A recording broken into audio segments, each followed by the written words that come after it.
that you are an ER resident protein. You reside there forever. Yeah, let's look and see how we manage this, how we manage to keep you in the ER.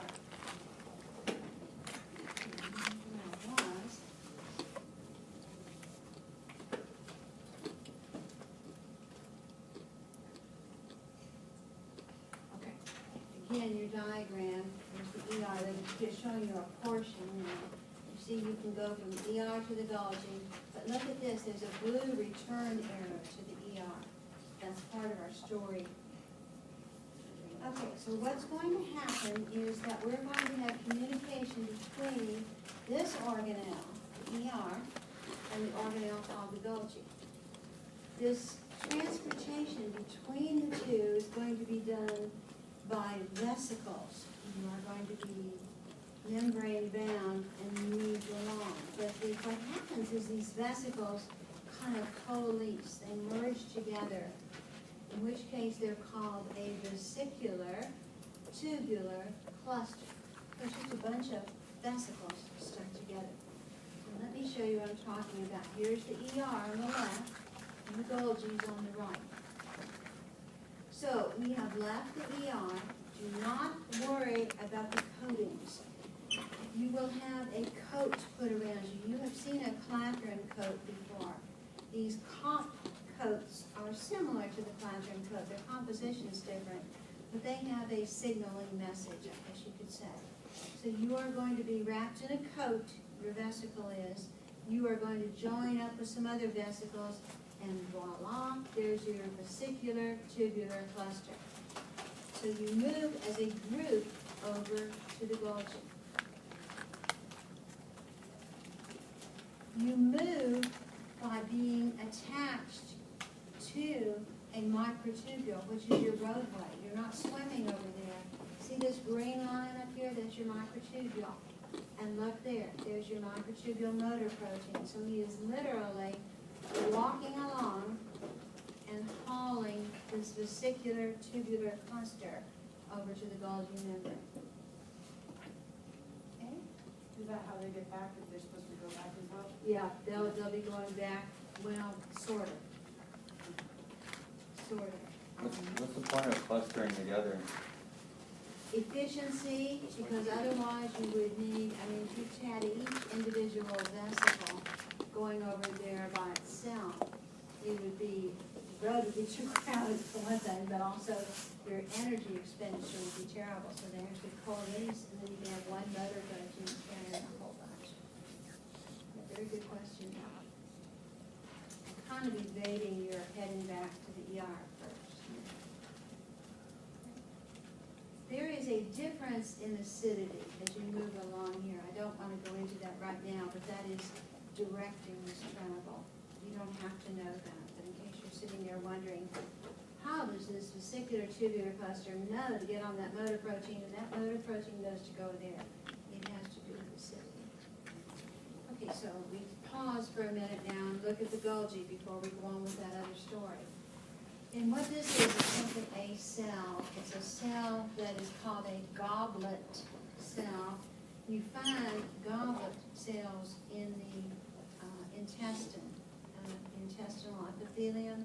And what they do is make all this mucus, and they secrete it out there into the intestinal loop, kind of lubricate whatever is in your intestine passing through. The whole point of that is that in a goblet cell, you have a whole bunch of activity going on in the Golgi. That's all this is showing you. Look at all these vesicles that had to be created so we could spit that mucus out. There's no other story there except, wow, that's it. Now, this is what the Golgi looks like. This you do need to know. The Golgi has two sides. One side, two sides. They are called faces. So there's one face, here's the other face. Now, by definition, the CIS face, is the one that faces the nucleus, or is closer to the nucleus, just by definition. Or you can even think of it as closer to the ER. Doesn't matter, but it's in that same orientation. Trans is the one that is facing for the cell membrane. Okay, two faces, and then there are three cisterna in here. So I'd like you to look at this for just a second. I know you're trying to write, but follow my little red mark here. Here's 1, 2, and 3.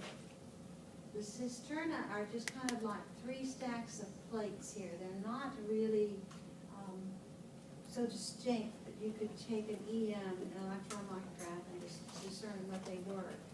But the important thing here is that each of the cisterna has each one of them has a name. This is the cis cisterna facing the cis side. Trans down here, nice and logical, and the one in the middle is medial. So really these are cisternae, if you do it correctly, if you're Latin. One is this cisternae, but together they're AE3 cisternae.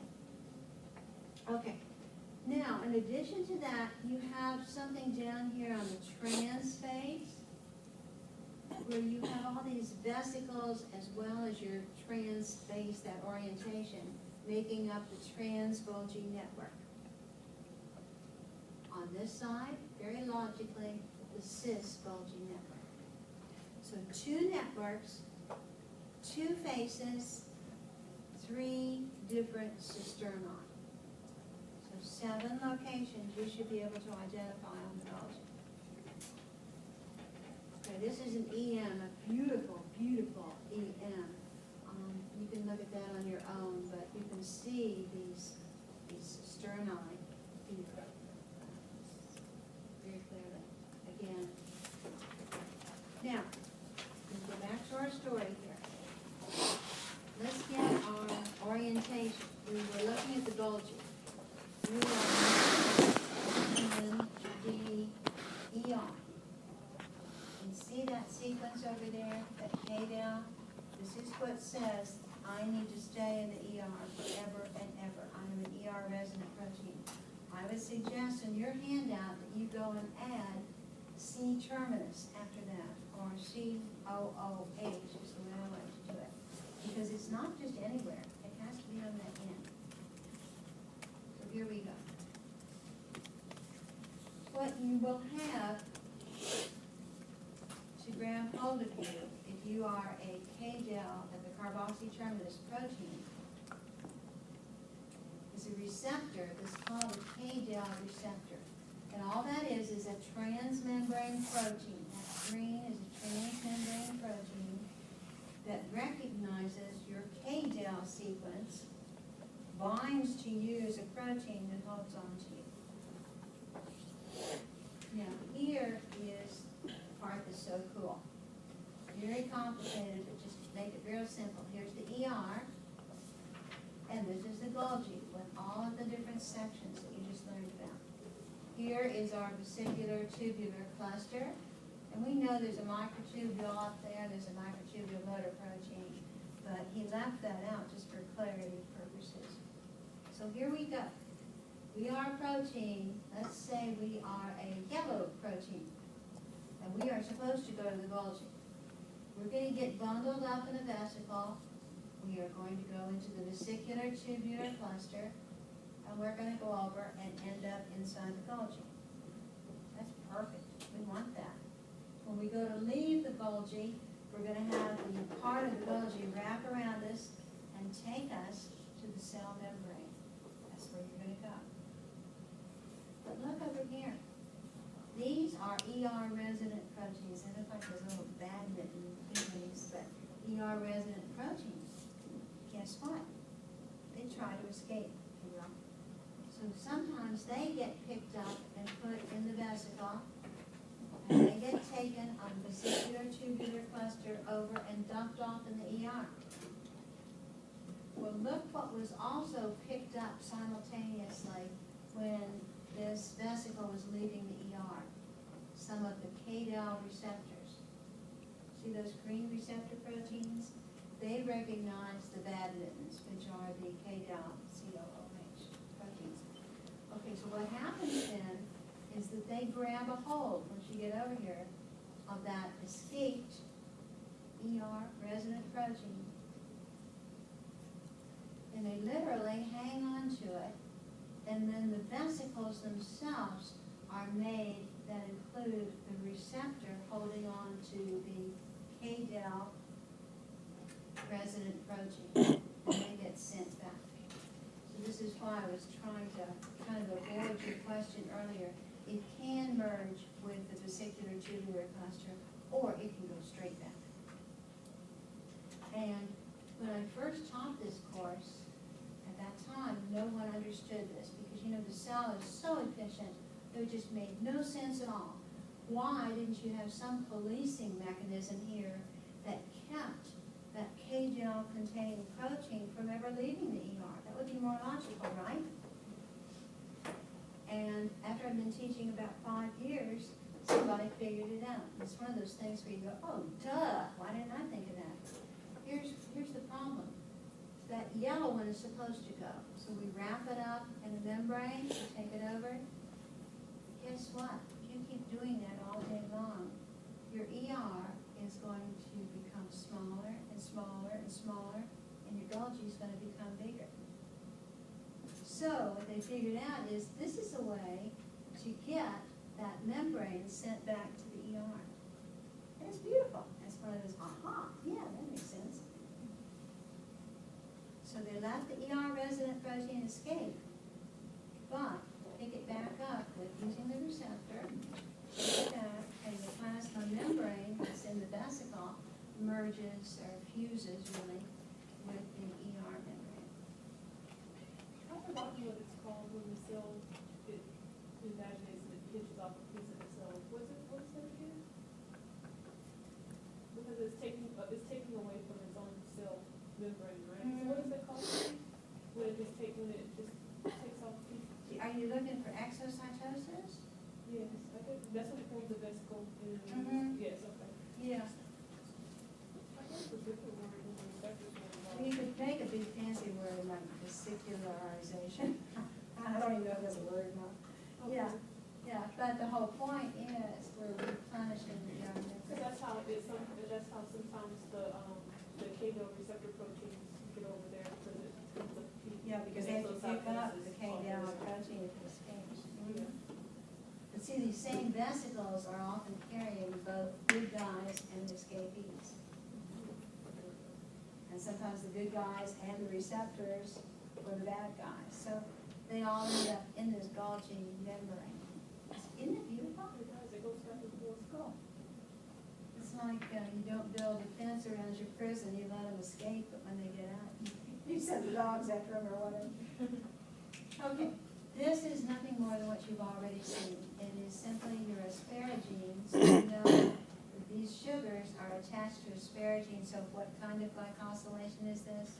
N-linked, good. That's what you're looking at. Don't worry about the names of the sugars. Okay, this is where you simply play around. Remember, everybody got 14 sugars. Every protein did that was N-linked glycosylated. But after receiving them, you can whittle away, make them smaller, larger, substitute sugars. That's all this is for our purposes. So we're playing with our original 14. Now we're in the Golgi. In the Golgi, we can have the other kind of glycosylation. We're not going to spend any time on that other than to say that where you had almost always a serine, you have that OH hanging out there, the remnant of it right there. That's where you add the sugars. But O-linked glycosylation occurs in the Golgi.